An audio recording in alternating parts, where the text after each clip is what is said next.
Robot kolaboratif telah menjadi perhatian dalam modernisasi industri dan pabrik. Di Indonesia, produsen mulai tertarik pada sistem otomatisasi ini. Beberapa perusahaan dan pabrik pun berencana untuk memanfaatkan potensi industri di Indonesia melalui adopsi teknologi otomatisasi. Saat teknologi robot dan otomatisasi meningkat, muncullah mitos-mitos dan kesalahpahaman, seperti kemungkinan teknologi tersebut akan menggusur manusia dan memperburuk risiko kerja di pabrik. Lalu, apa benar robot kolaboratif menggusur pekerjaan manusia?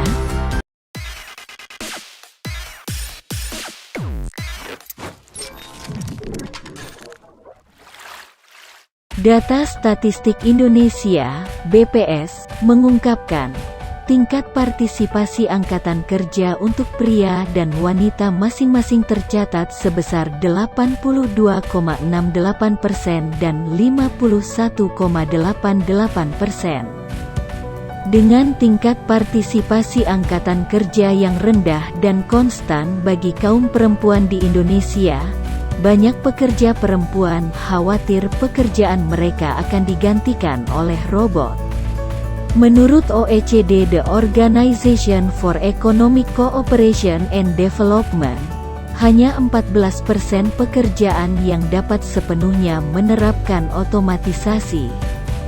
Studi Forum Ekonomi Dunia menunjukkan bahwa pada tahun 2022, robot akan menciptakan lebih dari 133 juta lapangan pekerjaan secara global. Namun demikian, tetap tidak akan ada mesin yang bisa menggantikan ketangkasan, pemikiran kritis, pengambilan keputusan, dan kreativitas manusia. Ketika Indonesia tengah bergerak menuju otomatisasi, produksi pun akan meningkat, dan lebih banyak lapangan pekerjaan bisa diciptakan. Baik pria maupun wanita di Indonesia tidak perlu khawatir robot akan menggusur pekerjaan manusia.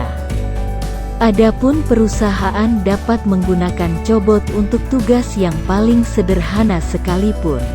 Cobot dapat digunakan untuk proses yang berulang-ulang, manual, atau berpotensi berat bagi pekerja manusia, seperti memilih dan menempatkan barang, pengemasan, memasang skrup, perekatan, pembuangan, dan pengelasan.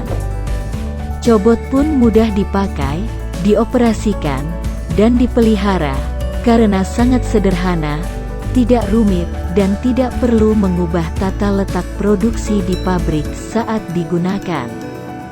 Cobot mudah untuk diprogram dan digunakan berulang kali sesuai kebutuhan dan perawatannya sangat minimal dan efisien.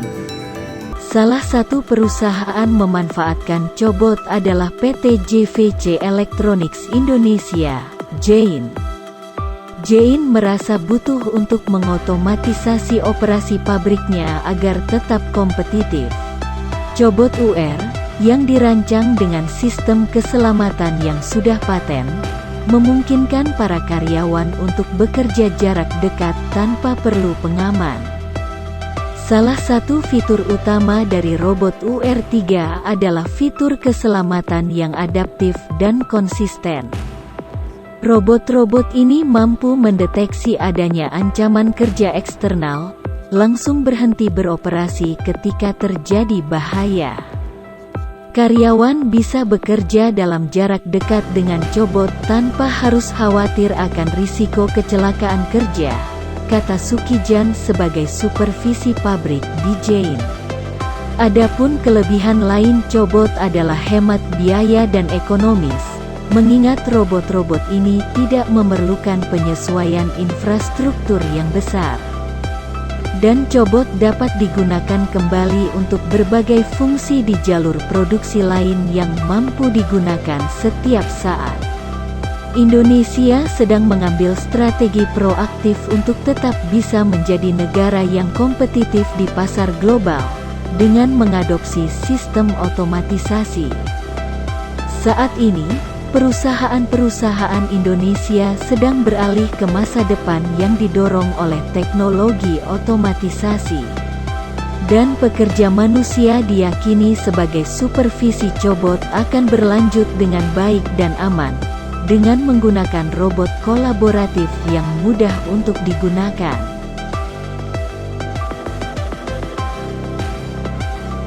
Demikian informasi cobot atau robot kolaboratif sebagai sistem otomatisasi perusahaan industri pabrik di Indonesia. Gimana pendapatmu? Tulis di komentar. Bila kamu suka, klik tombol like ya. Boleh di-share agar yang lain mendapat info ini. Tekan tombol subscribe dan aktifkan loncengnya untuk mendapatkan info terbaru dari Samboja Populer. Salam.